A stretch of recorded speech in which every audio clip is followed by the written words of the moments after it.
Macedonia, home of Alexander the Great, perhaps the greatest conqueror the world has ever known. Though scorned by ancient Greeks as barbarians and long neglected by scholars, the ancient Macedonians are now being recognized as a people of wealth and sophistication. Their royal tombs have yielded staggering works of art, gold and silver, and enduring riddles about the genius behind Alexander's greatness. But to the people of Athens, the setting for Greece's golden age, the Macedonians who produced Alexander were not Greek at all. Because the Macedonians were a warlike people, subject to autocratic kings, the Athenian orator Demosthenes saw them as completely barbarian, unfit even to be slaves. The rise of the Macedonians was once viewed by historians as a depressing postscript to the glory that was Greece. Historian Eugene Borza has specialized in the culture of ancient Macedon.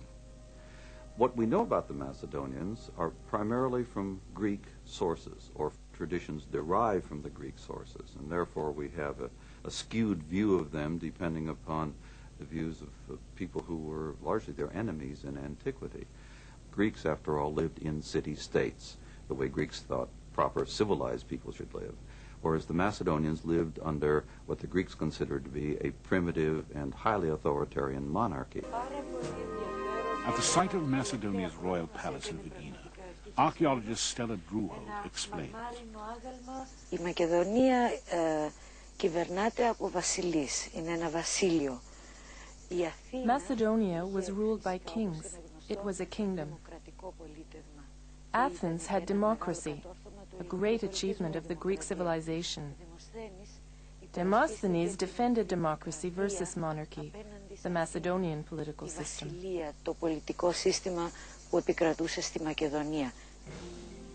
Philip, seeking the acceptance of the Greeks, sent a horse and chariot to the Olympic Games and invited the great poets and scholars of Greece, such as Aristotle, to the Macedonian capital at Pella. But the Greeks, influenced by the orator Demosthenes, continued to see Philip as a tyrant, a hard-drinking lecher, and a barbarian who had no right to claim the mantle of Greece. From his Olympian kingdom, stung by rejection, Philip would bring the disrespectful Greeks to bay. Through force of arms, Philip united the Macedonian kingdom and defeated neighboring tribes to the north and east. His infantry took up a revolutionary weapon, the sarissa. This spear, nearly twice as long as the Greek spears, kept the enemy almost hopelessly at bay.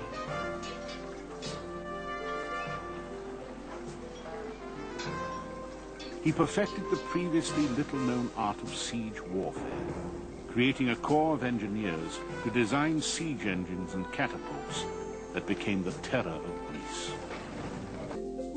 Artifacts uncovered at Pella are ample proof of a rich Macedonian culture.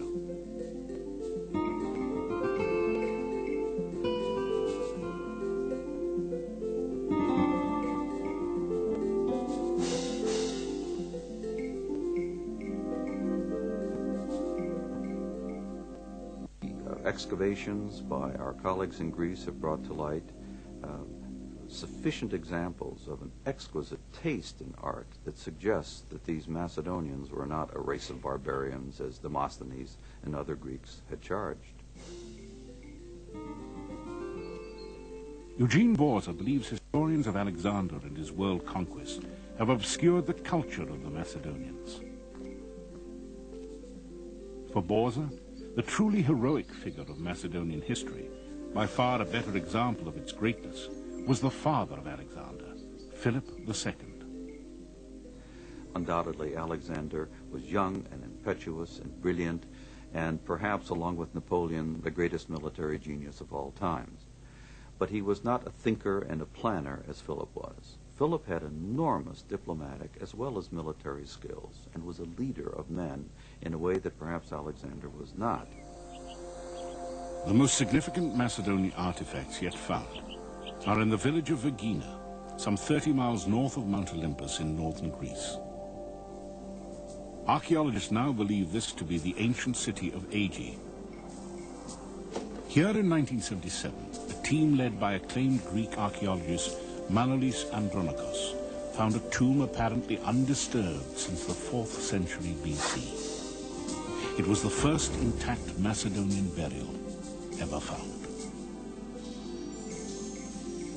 Archaeologist Stella Druho, now director of the Vergina site, assisted Andronikos during his momentous excavation.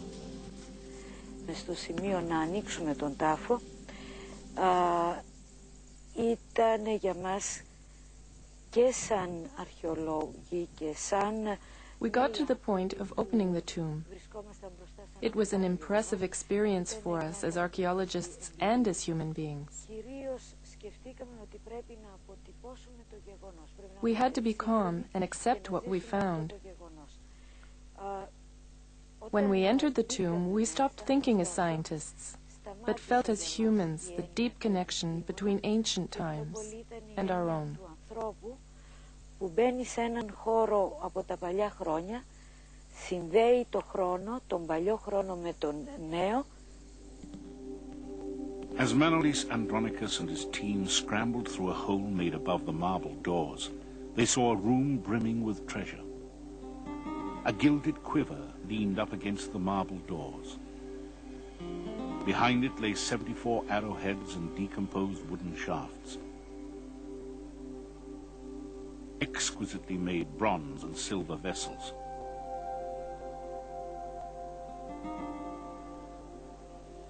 Swords and armor trimmed in gold. A crested helmet of the style worn in Philip and Alexander's military campaigns.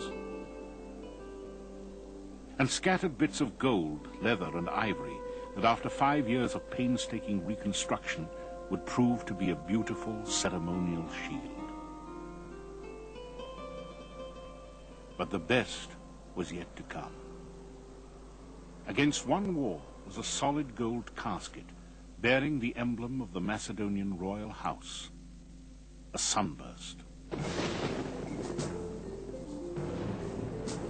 Inside were the bones of royalty. Nearby, an exquisite gold-foiled wreath, the heaviest ever discovered. Some of its 313 golden oak leaves showed signs of scorching. Perhaps it was a crown for the monarch during his cremation.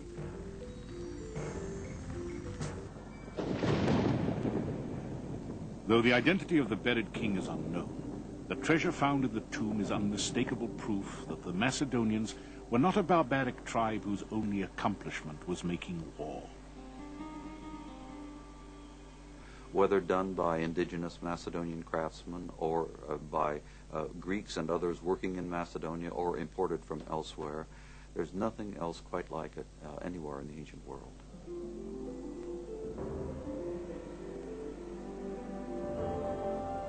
Archaeologists are finding increasing evidence that the Macedonians had a far more sophisticated culture than previously thought.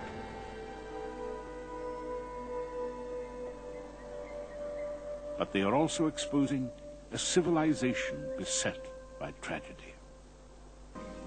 But Alexander would take his father's place as the immortalized conqueror of the world. Alexander would never return to his native Macedonia. Having completed his conquest, he died in Babylon at the age of 32. His mysterious death came after a long bout of alcoholic revelry. Some have suggested he was poisoned. In the meantime, his campaign had exhausted the resources of his people. Macedonia would fall prey to waves of political corruption and intrigue. Its golden age was over. Ironically, Alexander, regarded by many Greeks as barbaric, would be the means by which Greek culture would spread throughout the world. He would establish cities bearing his name, many to become centers of learning where Greek civilization would be kept alive, overshadowing the culture of Macedonia.